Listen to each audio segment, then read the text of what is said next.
This is culturally inappropriate. Peace, love, and blessings. Hey, it's your boy, Big Truck. Go on ahead and subscribe, like, comment, and share. I got one for you. Well, it looked like the government shutdown might be over. So grab your shoulder pads and your helmet. Let's get this work. Peep this out.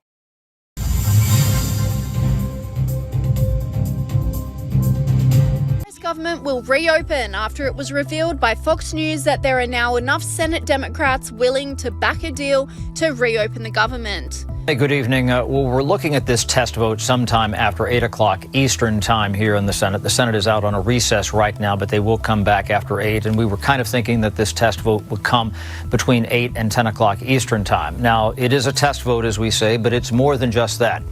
That will tell us, if they are successful, if the government shutdown is going to end and the government is going to reopen. This is going to be about the math. It's whether or not all Republicans, and let's see if they can get all Republicans here, combined with... Well, what do y'all think so far? Let me know in the comments. It sounds like things are starting to move in the right direction. Let's continue to peep this out and see what else happens.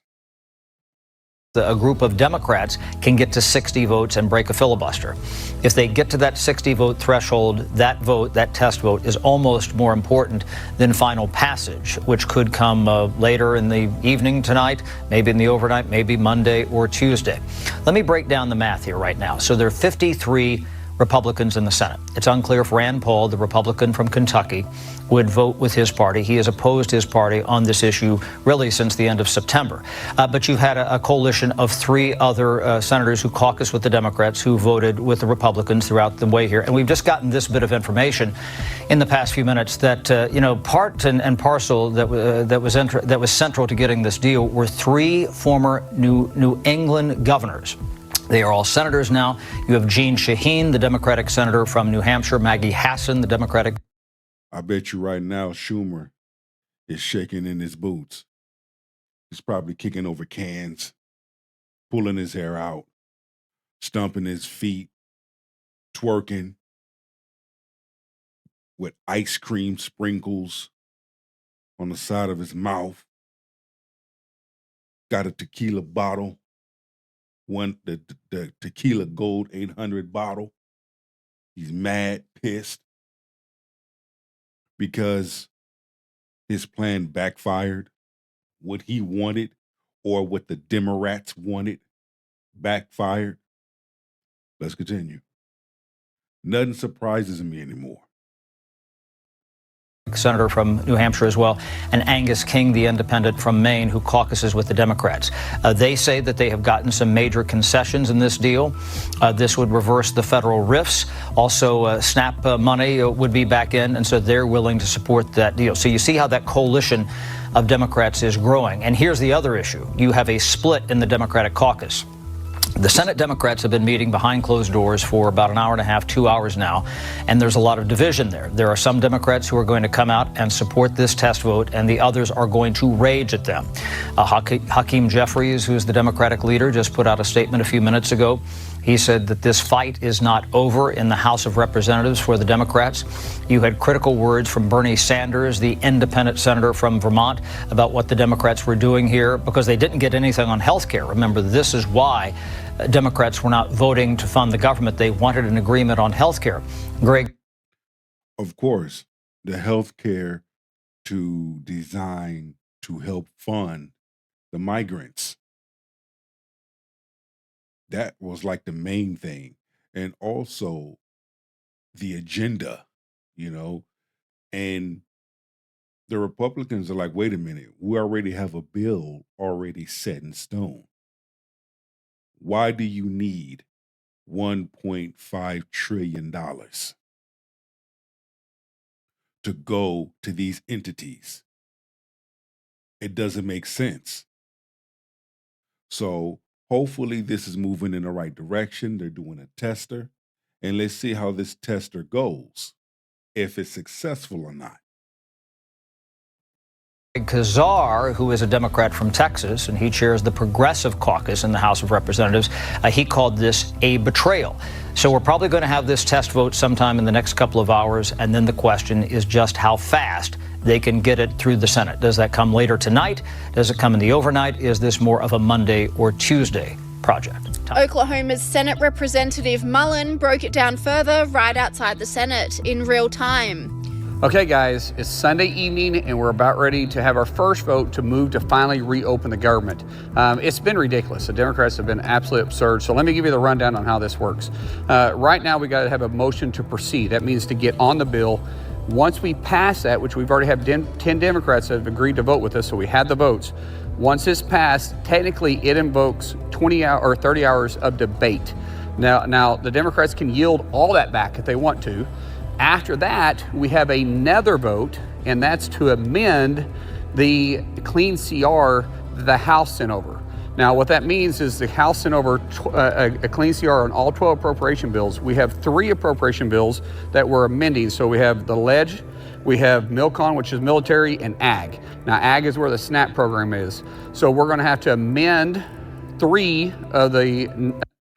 So, just in case y'all didn't get it, everything that he's saying, that he's highlighting, is what they're going into discussion with, debate with, going to talk, and come to an agreement with.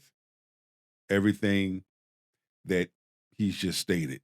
Just in case y'all are behind, y'all don't know what's going on.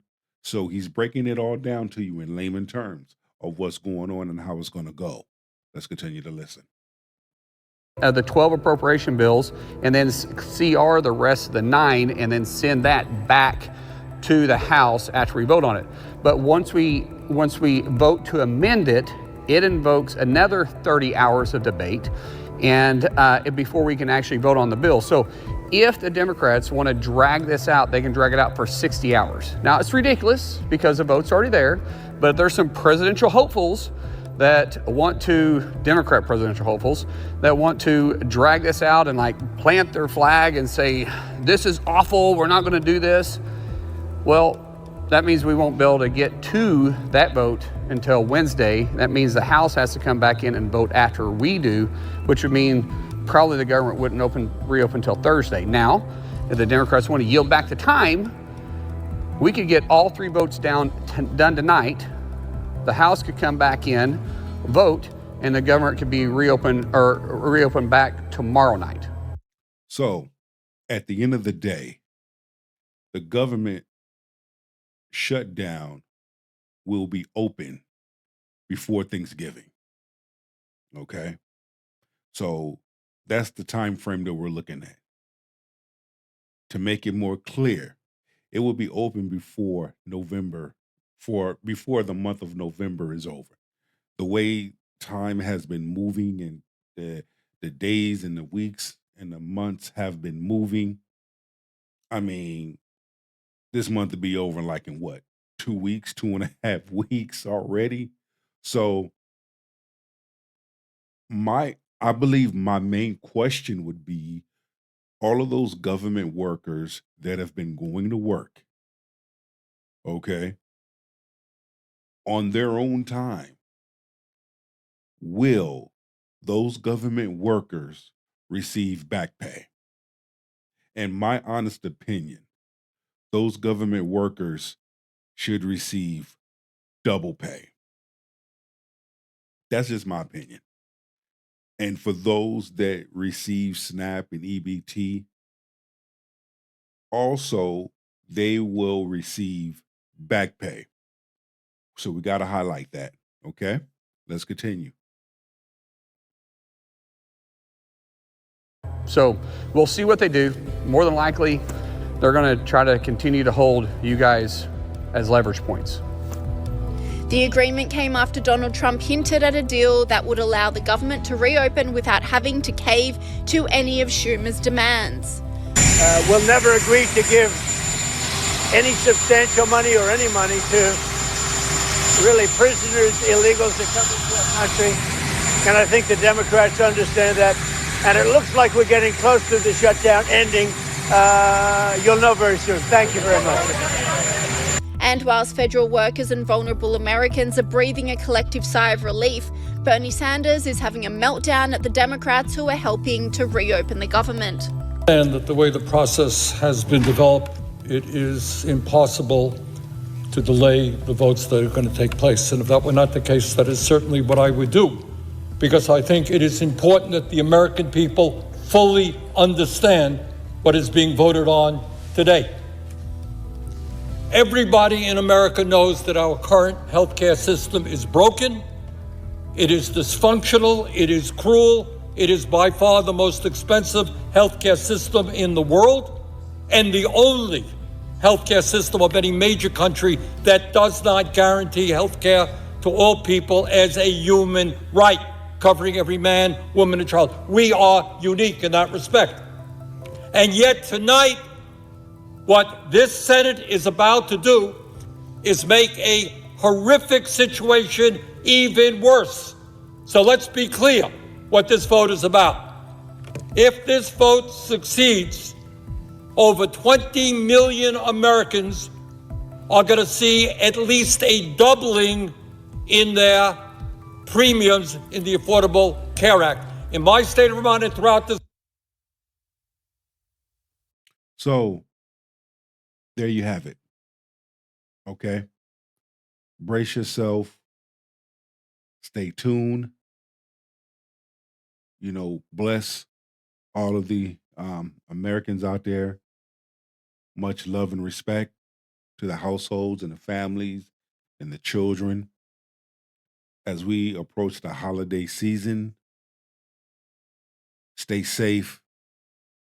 Keep your eyes on the Most High and move accordingly. Don't act out. Don't crash out. But move in a way where you don't bring attention to yourself, the negative attention to yourself, but move in a way where it's sufficient, it's positive, you're humble. Okay? Stay tuned. I'll keep y'all posted with everything else. It's your boy Big Truck. Don't forget to subscribe, like, comment, and share this video. Right back at you. One love.